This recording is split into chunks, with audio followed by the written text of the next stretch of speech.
जानते हैं कि आज का जो प्लांट फिजियोलॉजी के अंतर्गत जो टॉपिक है घटेशन यानी बिंदु श्रावण पढ़ने जा रहे हैं। बिंदु श्रावण यानी जिसे अंग्रेजी में अपन घटेशन कहते हैं। इसके पहले आप जैसे कहा जैसे आप ट्रांसपिरेशन में अपन जानते हैं, वाष्पोसर्जन ट्रांसपिरेशन यानी ट्रांसपिरेशन और घटेशन में डिफरेंस होता है। ट्रांसपिरेशन की जो क्रिया होती है वो स्टोमेटा द्वारा होती है, बट लेकिन जो घटेशन की जो प्रोसेस होती है वो यानी उसमें क्या होता है हाइड्रोथोड्स पाए जाते हैं। क्या पाए जाते हैं? हाइड्रोथोड्स पाए जाते हैं, यानी हाइड्रोथोड्स पाए जाते हैं। यहाँ पे मैंने स्ट्रक्चर बना के रखा लीव्स का। लीव्स के जो बिन्स होते हैं, लीव्स का जो मार्जिन एरिया होता है, लीव्स का किनारा होता है, तो मार्जिन में क्या होते हैं छोटे छोटे यानी पोर्स पाए जाते हैं जिन्हें हम हाइड्रोथोड्स यानी जलरंध्र कहते हैं, जिनके द्वारा वाटर यानी वाटर का क्या होता है वाटर यानी क्या होता है ड्रॉप के रूप में बाहर निकलता है। ठीक है, तो यानी घटेशन कैसा घटेशन है क्या? घटेशन शब्द का जो शब्द यूज किया था वो किया था वर्जन स्टीन ने किया था, वर्जन स्टीन ने किया था। घटेशन में क्या यानी घटेशन कह सकते हैं कि प्लांट की क्षतिग्रस्त यानी अक्षतिग्रस्त अनइंजर्ड प्लांट पार्ट्स या प्लांट के अक्षतिग्रस्त पार्ट या लीव्स के किनारों से वाटर की बूंद के रूप में जो हानि होती है उसे बिंदु श्रावण यानी जो प्रोसेस होती है उसे हम बिंदु श्रावण कहते हैं। उसे क्या कहते हैं? अपन बिंदु श्रावण कहते हैं। ठीक है, तो यानी बिंदु श्रावण की जो क्रिया होती है किसमें होती है? हर्बेसियस प्लांट में होती है। बिंदु श्रावण की जो प्रोसेस होती है वो हर्बेसियस प्लांट में होती है, यानी कह सकते हैं कि जो ट्रीज वगैरह या श्रुप प्लांट्स होते हैं इनमें कह सकते नहीं होती है। तो यानी हर्बेसियस प्लांट में होती है। अब लेकिन बिंदु श्रावण तब कब होता है? बिंदु श्रावण यानी कह सकते हो एक रीजन है। बिंदु श्रावण तब होता है जब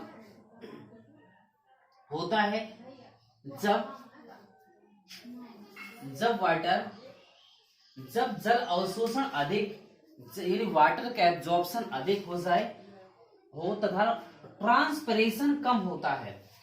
यानी जब वाटर का एब्जॉर्प्शन ज्यादा हो लेकिन ट्रांसपिरेशन क्या हो कम हो, तब क्या होता है घटेशन की प्रोसेस होती है।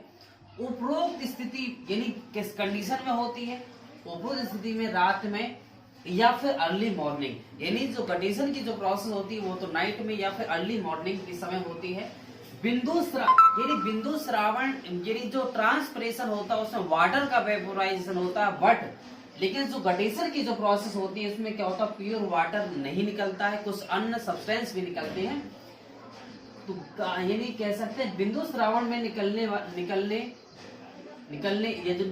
वाले द्रव्य में वाटर के अतिरिक्त कुछ ऑर्गेनिक एंड इनऑर्गेनिक सब्सटेंस घुले रहते हैं, अर्थात ये शुद्ध जल नहीं होता है, ऐसा ये प्योर वाटर नहीं होता।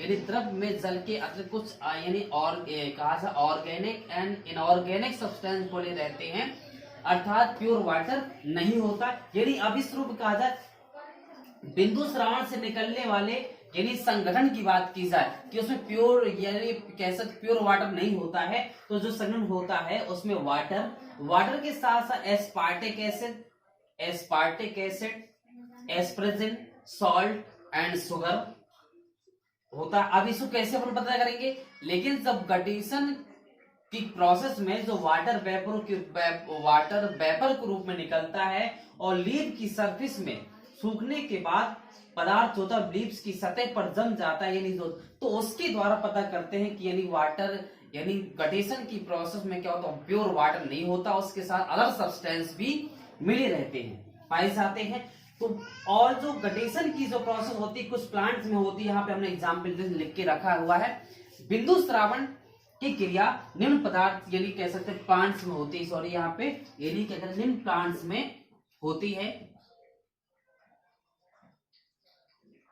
निम्न प्लांट में है यानी जैसे ग्रासेस वगैरह से होती है, ग्रासेस में होती है टोमेटो है, नेस्टर्सियम, कोलाकोसिया एंड बाल्सम।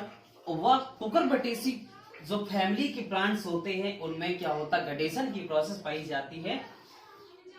और घटेशन लीव्स के किनारों पर ये भी कह सकते हैं यानी घटेशन जो क्रिया होती कैसे?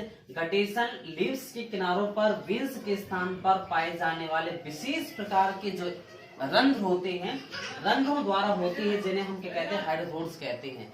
यानी जो गटेशन की क्रिया होती है वो स्टोमेटा द्वारा, वो सॉरी ट्रांसपरेशन क्रिया स्टोमेटा द्वारा होती है, बट गटेशन की जो क्रिया होती है इसमें लीव्स के किनारों पर जो पिंस होते हैं, मार्जिन पर विशेष प्रकार के पोर पाए जाते हैं, जिन्हें हम हाइड्रोथोर्स कहते हैं।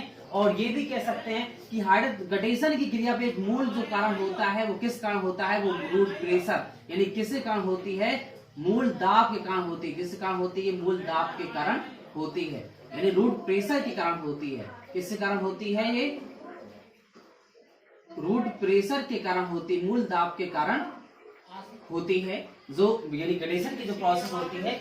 और यानी गटेशन में क्या होता है, गटेशन में जैसे गटेशन में कहा जाए कि जो हाइड्रोथोर्स होते हैं जबरन होते हैं, हमेशा खुले रहते हैं, जबकि ट्रांसपरेशन की क्रिया में क्या होते हैं, स्टोमेटा जो क्या होते हैं, यानी दिन में कह सकते हैं कि दिन मतलब कहा जाए कि मतलब वो यानी जैसे नाइट में ओपन रहते, दिन में बंद रहते हैं, ठीक है। तो मतलब ओपनिंग क्लोजिंग क्रिया होती रहती है, यानी बंद होते रहते हैं और ओपन होते रहते हैं। और ये भी कह सकते हैं जो गटेशन की जो क्रिया होती है उस वो टेम्परेचर पर डिपेंड होती है, टेम्परेचर के द्वारा रेगुलेट होती है। जब गटेशन की क्रिया सॉरी ट्रांसपरेशन की क्रिया टेम्परेचर से रिलेटेड होती है, जब गटेशन की जो क्रिया होती है वो टेम्परेचर पर डिपेंड नहीं होते हैं। यानी कहा सकते हैं कि जो स्टोमेटा होते हैं वो हमेशा खुले रहते हैं, जबकि गटेशन की जो क्रिया होती है वो